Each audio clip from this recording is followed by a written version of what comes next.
Hello everyone, welcome to the Astrology News Report. I'm Ron Berger. Today is May 22nd, 2016. This is the special report section where I'll take a topic or person or situation that is pertinent to world events and do an in-depth Vedic astrology analysis. This will be a special predictive report on the U.S. 2016 election, examining the astrology charts and predictions for the two main contenders, Hillary Clinton and Donald Trump. So first, let's take a brief tour of Hillary Clinton's Vedic astrology birth chart. Ms. Clinton is Libra rising in Vedic astrology. Libra is an idealistic sign committed to fairness, harmony, and sacrifice in relationship. Libras have social ideals as well as relationship ideals. The ascendant ruler, Venus, is in the first house, along with Mercury, ruler of the ninth house of beliefs and good fortune, and the Sun, ruler of the 11th house of ambitions and rewards. This is a potent combination. It means that the first house is really strong, and you need a strong first house in order to succeed in life. Another really important sector of the chart is the 10th house, the house of public deeds and actions in the world. Here, too, we find a powerful planetary combination, Mars and Saturn, the planet of action plus the planet of focus. This combination constitutes a Raj Yoga in the 10th, indicating a high potential for success in the world, reputation, and status. Vedic astrology considers Mars and Saturn to be natural malefics. When you have natural malefics in your 10th house, your path forward is not smooth, but you are very determined, willing to do whatever it takes to succeed. Now, let's consider some of the other details in Ms. Clinton's chart. Her natal Mercury, planet of the intellect, is conjunct the ascendant degree. For Libra rising, Mercury represents both the 9th house and the 12th house. The 9th house is the house of beliefs and meritorious deeds. The 12th house is the house of generosity and humanitarian acts. This combination, in one planet, is what has impelled Clinton to be involved in social causes for her whole life. But not everything is wonderful in the first house. Mercury, being the 12th house ruler, also represents the karma of hidden action, and Venus, even if it does rule the ascendant, is also the 8th house ruler, representing the karma of secret activities. Aside from the practical necessity of a real leader sometimes having to hide their true motives, this does create a predisposition for clandestine activity, which tends to arouse the suspicions of others. Moving on now to the predictive analysis, we see that Clinton is currently in her Sun major period. For Libra rising, the Sun rules the 11th house, the sector of the chart that represents goals, ambitions, accomplishments, and rewards. The Sun is the planet of power and authority, and its placement in the first house enhances the sense of self, as well as signifying the ability to rule over others. This is in addition to bringing the karma of the 11th house of ambition and reward to the first house of self. If she becomes the president, she will still be in her Sun major period throughout her term of office.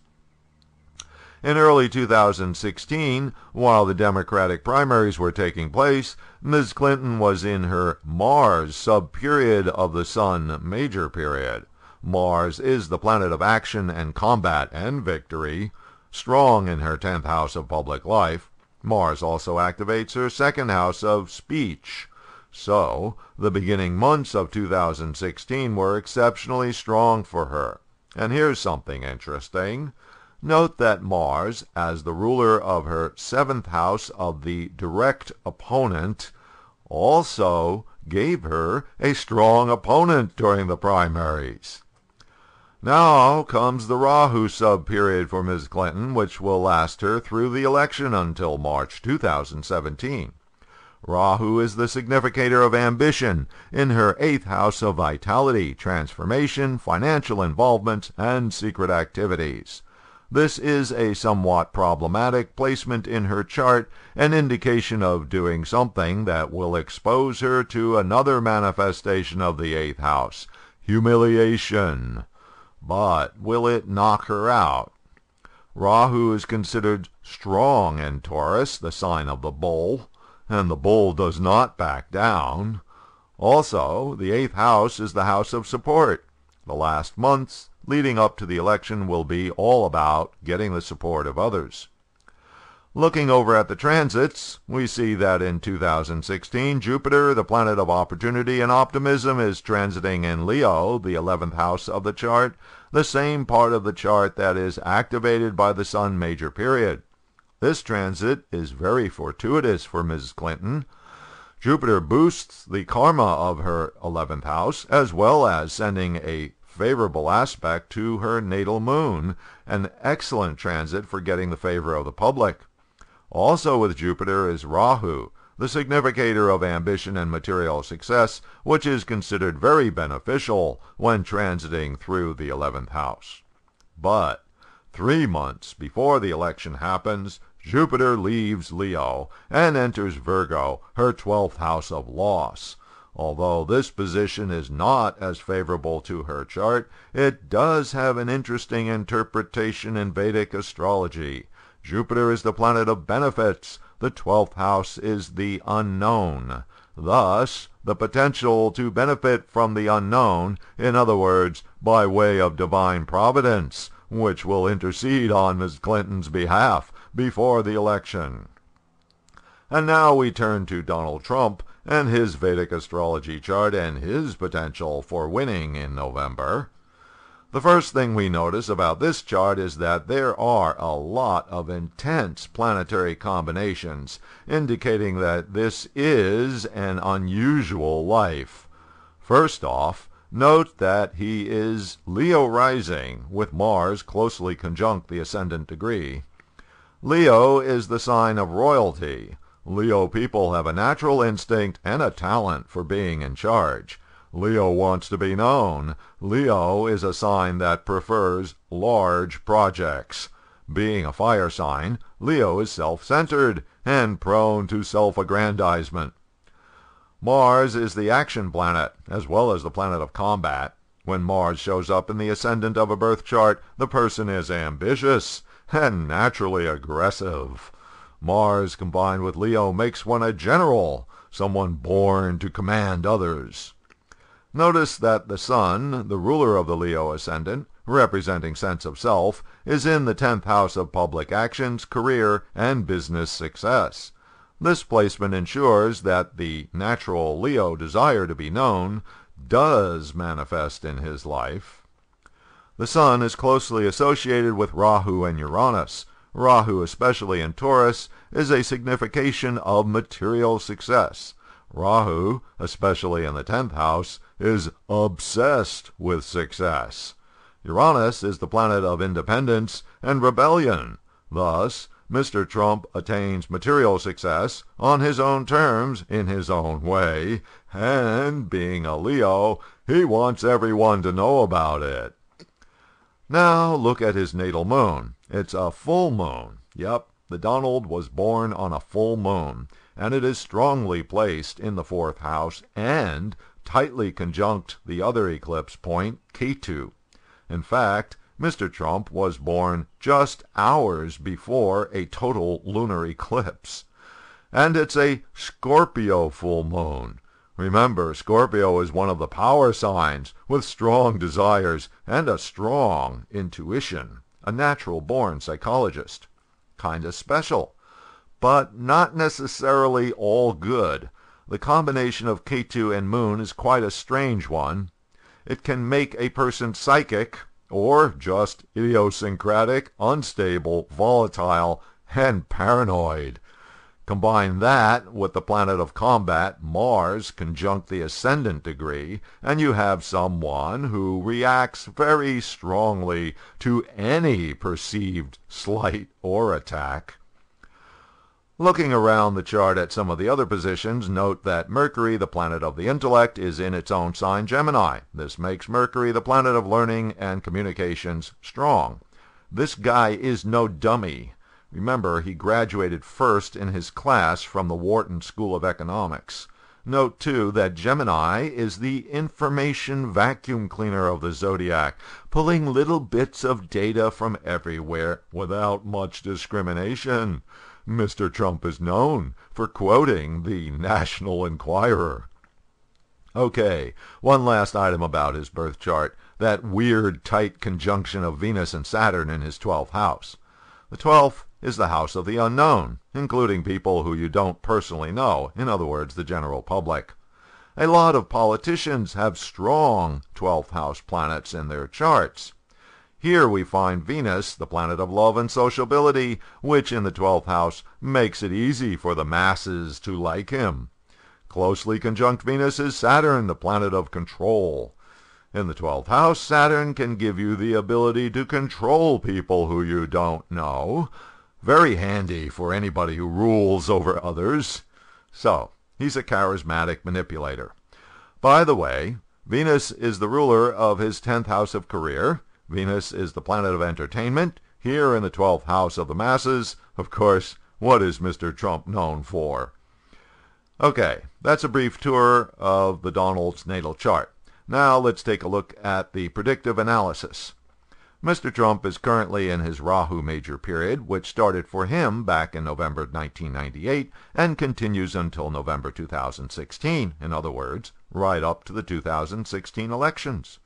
Rahu is the significator of great desire, transformation, and success, and it is prominently placed in the chart in the 10th house of public actions. The Rahu major period activates his Sun Rahu-Uranus conjunction. Rahu's close association with the Sun is what gives Mr. Trump the drive to acquire power and renown. Uranus, the planet of freedom and rebellion, makes him willing to take big risks, to say and do things that are quite unexpected and unconventional, even extreme. And, of course, this is what makes him so entertaining and such a magnet for the media. Mr. Trump is now in a Mars sub-period. Mars, the planet of combat and victory, is conjunct his ascendant degree and is a strong feature of his chart. Mr. Trump identifies with the fight. The Mars sub-period takes him to November 2016, in other words, right up to the elections. For Leo rising, Mars rules the 9th house of good luck and destiny. Mars also rules the 4th house of soul, security, and self-satisfaction. Thus, Mars is a very beneficial planet for Leo rising. It even has a special name in Vedic astrology, Yogacaraka planet. Mr. Trump's Mars sub-period activates his Scorpio Moon-Ketu conjunction. This is both a benefit and a problem for him. Moon-Ketu gives him powerful intuition, psychic ability, but simultaneously creates emotional instability. His tendency to quickly react to any perceived threat and to blurt out whatever comes into his mind could prove to be his undoing in an election campaign where every utterance is recorded and transmitted worldwide. Against the backdrop of his Rahu-Mars period, now let's look at the influential transits. First thing to notice is that Jupiter is transiting in Leo, which puts the planet of confidence, expansion, opportunity, and belief right in Mr. Trump's ascendant. Jupiter is powering up his natal Mars, the current sub-period ruler. So, no surprise, he is full of energy as well as full of himself, ready and willing to take on all adversaries. Rahu, significator of ambition and obsession, joined Jupiter in Leo at the beginning of 2016. So, this transit combination has Mr. Trump totally pumped up, confident of his own success. Another major transit is Saturn, currently in Scorpio, and approaching his natal moon this year. The transit of Saturn through the sign of one's natal moon indicates a harsh confrontation with what Saturn represents: reality. Simultaneously, Saturn is opposite his natal Sun, the ruler of his chart, as well as opposite his natal Rahu, his current major period ruler. Saturn represents the established order. Natal Sun plus Rahu represents his ambition for power.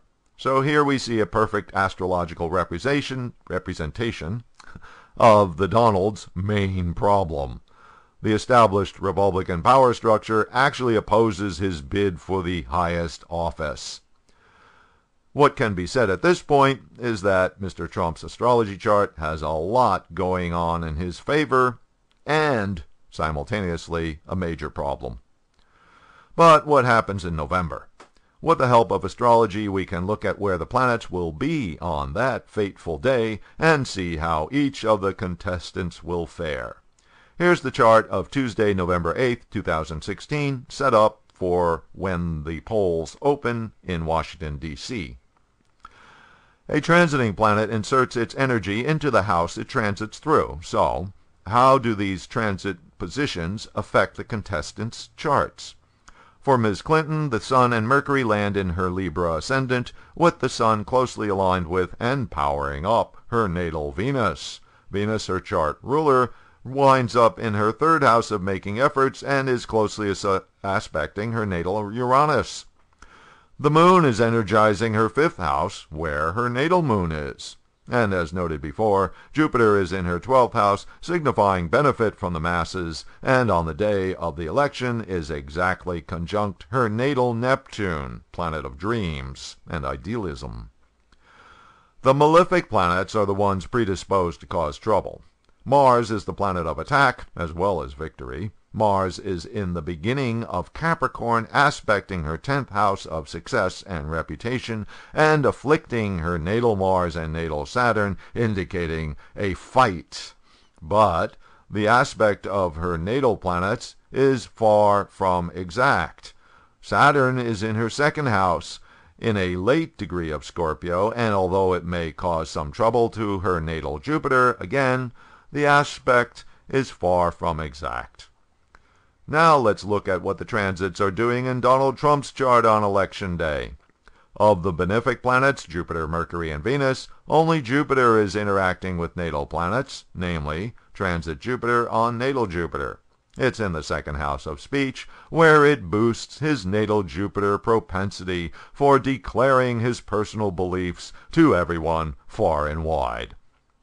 But now look at how the malefic planets are creating a lot of impact. Mars is in Trump's 6th house, directly across from his natal Venus-Saturn position. Mars transiting in the 6th house of struggles indicates a fight, but also gives you the energy for the fight. But Mars opposite natal Venus is fighting against females, and Mars opposite natal Saturn is fighting against the established order. Meanwhile, Saturn is transiting quite close to Mr. Trump's natal K2 moon combination. This is a rather anxiety-producing pattern, which will make him very defensive. Now look at the moon's position. It is exactly opposite to Mr. Trump's natal Mars, and by the end of the day, opposite his ascendant degree. Wherever there is a contest, the 7th house needs to be looked at carefully, because the 7th house is the house of the direct opponent. Benefic planets in or aspecting the 7th house help the opponent. Malefic planets spell defeat for the opponent. Here the waxing moon is helping his opponent, Ms. Clinton. But the exact opposition of moon to Trump's natal Mars and natal ascendant is an interesting question. The Moon-Mars opposition makes you excited, reactive, and angry. In astrology, the moon indicates the public. Here, the public, represented by the moon, is opposite his ascendant degree, the most personal point in the chart. The opposition is exact late in the day of election. So, the question is, why do you suppose Mr. Trump is angry on election day? Okay, that's it for my May 2016 evaluation of the 2016 presidential election. Of course, there will be more details as we continue in this year.